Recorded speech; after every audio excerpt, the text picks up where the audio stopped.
everybody. Scott DiGregorio, your mortgage guy, continuing on with this series, Expert Tips on Selling Your Home. And this time I want to talk about how to properly select an agent. Look, do you want to hire a top producer?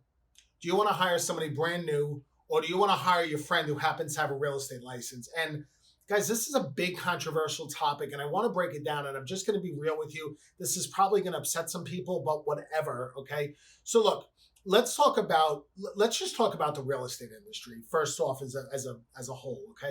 It's insanely easy to get your real estate license and insanely difficult to be successful in real estate. And look,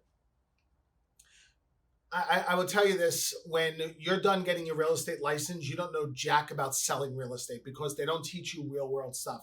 They teach you laws and some of these other details, but the real world stuff isn't taught. How do I know that? I'm the primary real estate instructor at the Realtor Association here in Lee County, Florida, and my mission on that is to try to teach people the real world stuff about selling a home. So look, in most markets in America, 70% of agents are making less than minimum wage.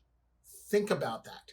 Less than minimum wage. Folks, and there's other agents that are making millions of dollars. Look, if you can't make $9-10 an hour in real estate, you're doing something tragically wrong. So big picture, you got to watch that. Now, let's talk about the three categories. The first one I want to talk about is your friend with a license. Now, two things. One, if it's your coworker and they happen to have a real estate license and they're not a full-time agent, don't even think about it, okay?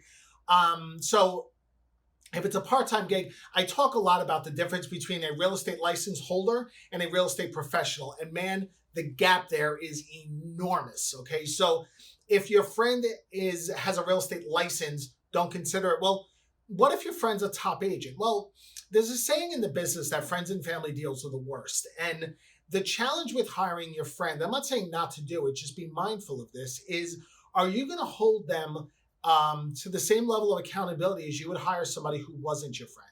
And very often things get sticky. I know when I'm doing mortgages for friends and family members, the expectations that my clients have is sometimes unreasonably high. Hey Scott, we're friends, so you should answer my phone call at 11 o'clock on a Sunday night, that type of stuff. So friends and family deals are challenging. Now let's talk about a top producer versus a newbie. And this is a little hard to disseminate. I know I was at a conference once and they interviewed sellers, and most of the sellers said they prefer to work with the newbie because the newbie doesn't have as many clients and they're going to want to sell the home as badly as the seller does. And there's a lot of merit behind that.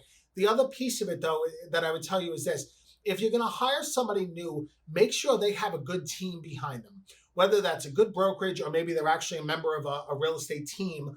The truth is this. There are details and problems that pop up in a transaction, negotiating things that pop up in a transaction that you get better at with experience, like everything else in life. So I would say hire a newbie as long as they have a good support structure behind them. And obviously, top producers are top producers for a reason. Fewer than 10% of agents really reach top producer level. There's a reason why they do that. You should always be asking your agents what percentage of their business is referral based. What percentage of their business do they get from past clients? Because man, that says a lot. And obviously online reviews are critical. So make sure you hire a full-time professional agent. If they're new, make sure they have a good support structure behind them, or just hire one of the top people in your market. They're top for a reason. I'm Scott DiGregorio, your mortgage guy. I'll see you in the next video. Take care.